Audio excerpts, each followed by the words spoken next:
for a couple of years, I was just kind of, the idea was kind of bouncing around in my head of would it be possible to kind of initiate this journey of putting together a big epic Viking movie with an old Icelandic saga at the core. I didn't know which one. There's so many of them, and I didn't really have a starting point. I didn't know where to how to kind of attack it, but I kind of knew that I wanted the combination of the old sagas are often about a family feud. It's about revenge. They're quite contained, and I thought it'd be incredible if you can combine that, but to do that on an epic scale. So you'd both have big battle scenes, but also at the core of it is this quite intimate story. We wanted to look as real and truthful as possible. And when it turned out that he was incredibly passionate about Norse mythology and the Viking culture, it felt like the obvious choice, or a dream choice for us. So after that meeting, I spoke to Lars, and we both agreed that Rob would be the perfect director for this project. So we asked him, and to our great delight, he said that he wanted to jump on board. And so that was kind of the genesis of this collaboration between the three of us. It's character driven. That was important. That it wasn't. You want it to be visually overwhelming and a lot and spectacular, but you need to care about these characters and follow them and feel for them and have these intimate moments between them, which made it a lot of. It was a great movie to shoot because you got, in a way, the best of both worlds. You got these incredible set pieces, big fight scenes, but you also got days where you're in a room with Nicole Kidman and just it's a dead quiet scene, two characters talking to each other for 4, 5, 6 pages, and it's a real treat. We can have both in the same movie. Obviously, from when I was very young, I had this fixation and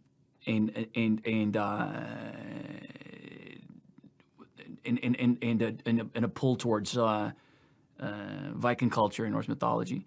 And then I've basically lived half my life in the States, half my life in Sweden, grew up in Sweden, then half my life in the States. And in those 20 years, since I left Sweden, I've played a lot of really interesting characters. I've been very fortunate, but I don't think I've ever played a Scandinavian. I guess I did a show called True Blood, and on that one, my character had been in the States for 2 centuries, but was originally a Viking, also named Northman, by the way, in his last name. But I never. There was something about being away from Sweden that long, playing characters from around the world, mostly American characters, that kind of awakened that desire to go back to my roots in a way, and to play a Viking was something that I was desperate to do. So our story is based on Prince Amlet of Jutland by Saxo Grammaticus in the 12th century. So about 200 years after the end of the Viking era, the Viking Age, which was the predecessor of Hamlet. It's Shakespeare-based Hamlet on this character. Hence, he's a Danish prince, and the structure is basically young man father murdered by uncle marries his mother. That is in the Northman. Everything else is quite different. Hamlet is very much a man of inaction. Hamlet is definitely not. He is very much a man of action. At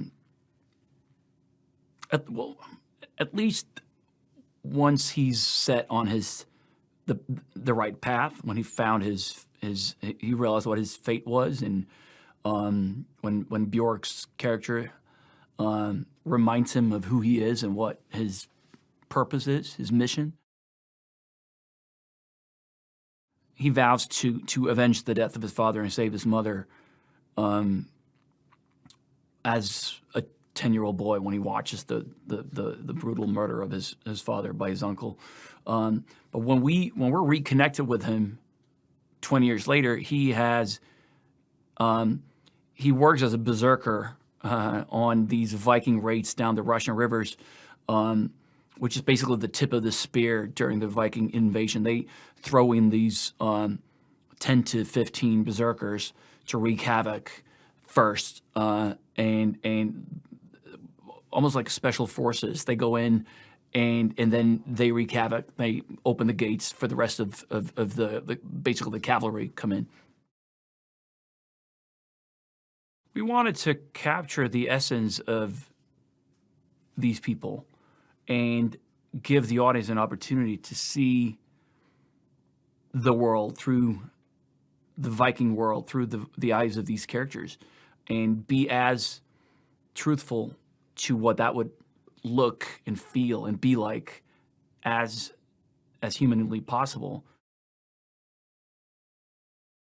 I was very hopeful and optimistic that Rob would capture the essence, and Sean would capture the essence of that era and these characters, and to get that language right. Because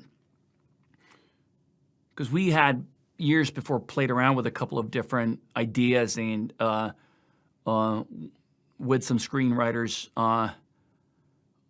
But this was the first time when I first got the first draft of The Northman. I was so happy I cried. It had that, like the old Icelandic sagas, that dry, laconic tone. These incredible, succinct lines, just to the point. You don't really say more than necessary, and a lot of it is just said through looks. And it had all that, and the combination of almost like a play between these characters, but on a massive scale. It was important to show that side of the Viking culture, that there's so much more than just bearded men on long ships fighting each other. The spiritual aspect of it, the role the matriarchs had on the farm. They were in the conduit, connecting the people on the farm to the spiritual elements, and could communicate with the spirits. So it was important to find that and capture that and tell that story without obviously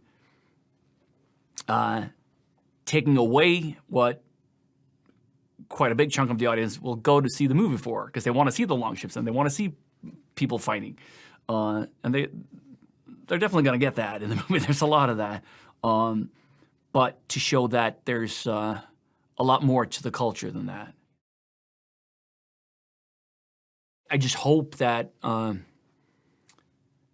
it will register when people see the movie that there are no cuts in those scenes, and that will hopefully make it feel, even if you have no knowledge of filmmaking or how a film is being put together, that it's something visceral, that you feel that something just feels different when you watch it.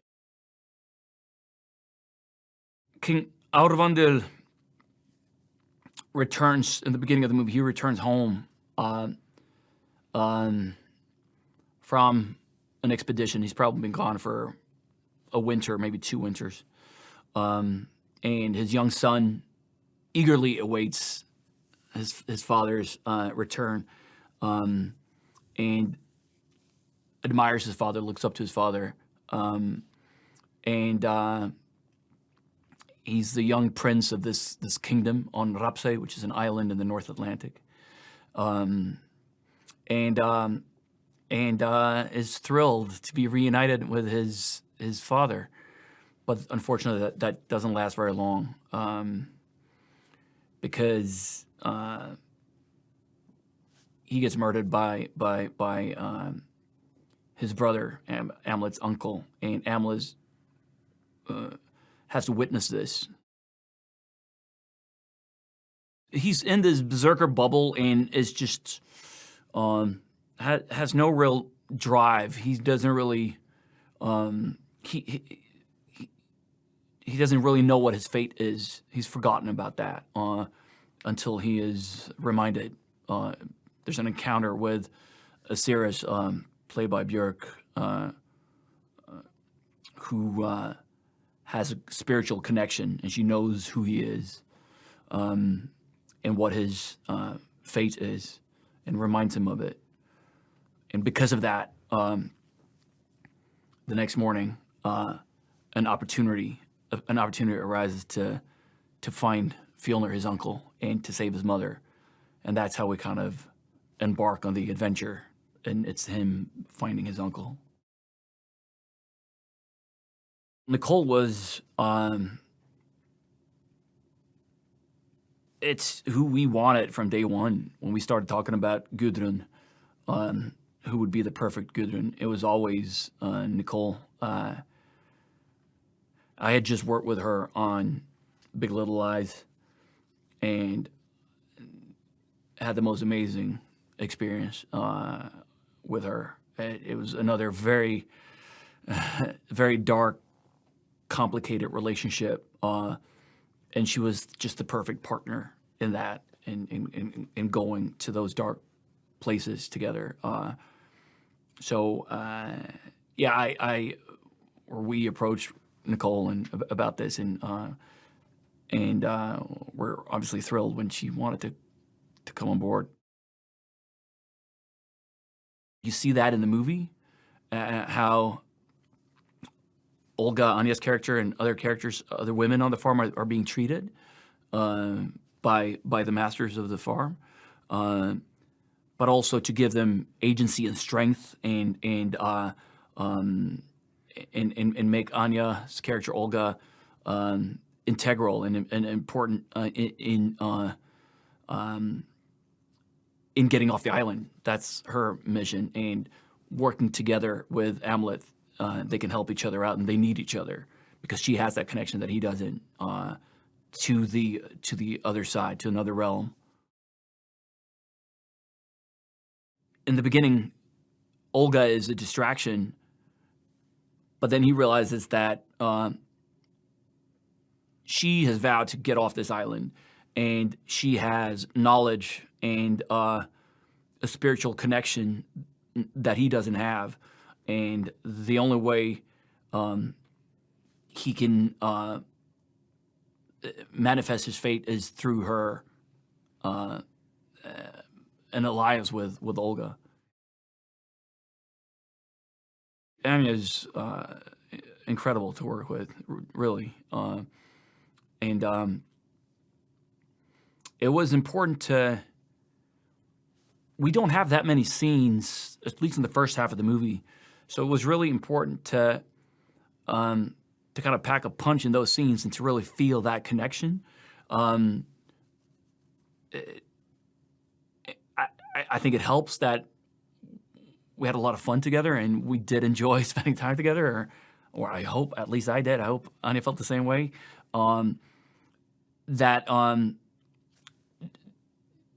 again, we talked a lot about it because there are so few scenes in the beginning and the setup of this relationship. It was very important that for the audience to feel, oh, this is a strong connection, and he can't do this without her. CC Smith, our stunt coordinator, was phenomenal, and had to work really, really hard. It's very difficult to shoot a movie like this for anyone, let alone the stunt coordinator, because again, his hands were tied.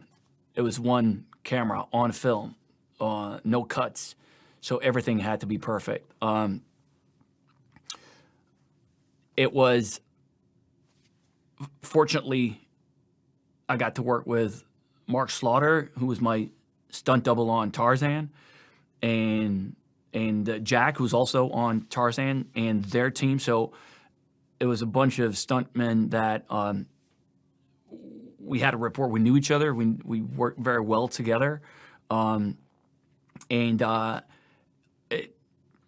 everyone. It was a challenge, but in a way,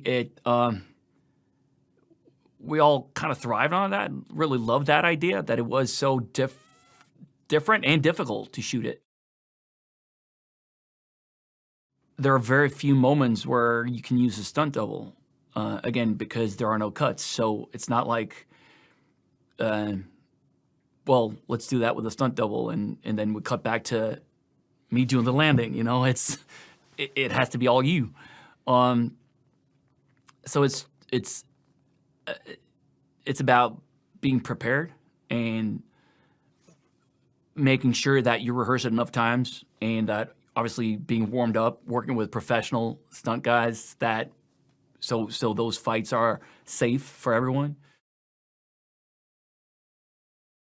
It was nice to get another Scandi in there, and no, Claes is fantastic in the film. He's got a quiet intensity that I think is quite mesmerizing, and it's a wonderful role because it's so much more than just the antagonist.